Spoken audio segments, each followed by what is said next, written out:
আসসালামু আলাইকুম রহমতুল্লাহ। চলে আসলাম আরও একটি নতুন ভিডিও নিয়ে। সৈয়দ আল কাসিম বুরাইদার আমার দেখা, আমি যে এলাকাতে আছি, যে এরিয়াতে আছি, আমার দেখা ছোট্ট একটা মসজিদ। আলহামদুলিল্লাহ এই মসজিদের দায়িত্ব নিলাম। যদিও খেদমতের নিয়তে মূলত দায়িত্ব নেওয়া, এবং বেশিক্ষণ না, মাত্র হয়তোবা এক ওয়াক্ত বা দুই ওয়াক্ত নামাজের দায়িত্বে হয়তোবা থাকবো ইনশাআল্লাহ। এখানের এই মসজিদটার যে কফিল আছে তার সাথে আমার একটা ভালো হৃদ্যতাপূর্ণ সম্পর্ক হয়ে গিয়েছে।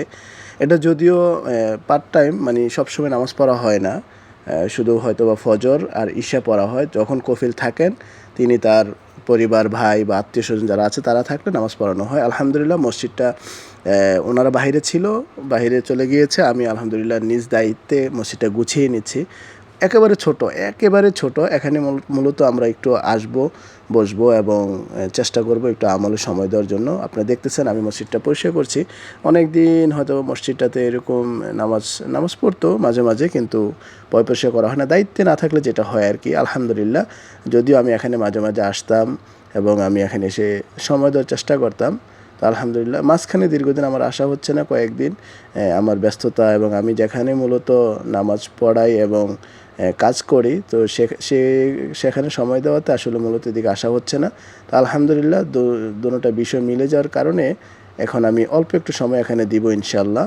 তো দেখতেই পাচ্ছেন, দেখেন মসজিদটা আলহামদুলিল্লাহ, মানে যত্ন করলে সব কিছু যে চমৎকার হয়ে যায় তার একটা উদাহরণ।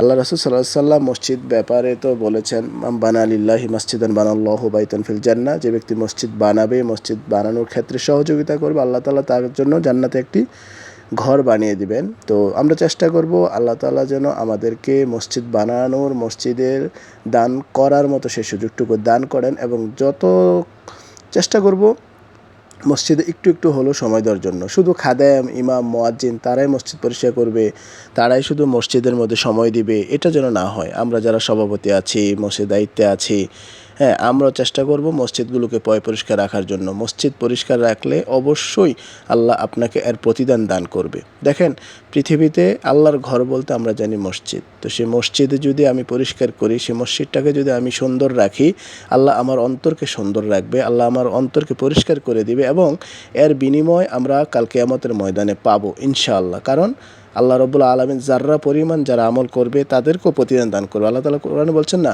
ফামান ইয়ামাল মিসকালা যাররাতিন খায়রান ইয়ারা ওয়া মান ইয়ামাল মিসকালা যাররাতিন শাররান ইয়ারা। ভালো যদি আমি যাররা পরিমাণও করি সেটার ফজিলত আমি পাবো, আবার খারাপ যদি আমি যাররা পরিমাণ করি সেটারও বদলা আল্লাহ তাআলা আমাকে দান করবে। তো চেষ্টা করবেন মসজিদে গিয়ে মসজিদের কোরআনগুলো পরিষ্কার করার জন্য, মসজিদ জায়গাগুলো পরিষ্কার করার জন্য। দেখতেই পাচ্ছেন যে মসজিদটা একটু আগে একটু অন্যরকম ছিল, সেই মসজিদটা এখন কী রূপ আলহামদুলিল্লাহ হলো, এবং চমৎকার। এখানে আমরা বসবো, একটু কোরআন তেলাওয়াত করব, একটু দ্বীনি আলোচনা হবে, মশওয়ারা হবে, পরামর্শ হবে, সেজন্য চমৎকারভাবে মসজিদটা আলহামদুলিল্লাহ তৈরি করলাম। আল্লাহ যেন আমাকে এই মসজিদের খাদেম হিসেবে কবুল করেন, দ্বীনের খাদেম হিসেবে কবুল করেন। আসসালামু আলাইকুম ওয়া রাহমাতুল্লাহি ওয়া বারাকাতুহু।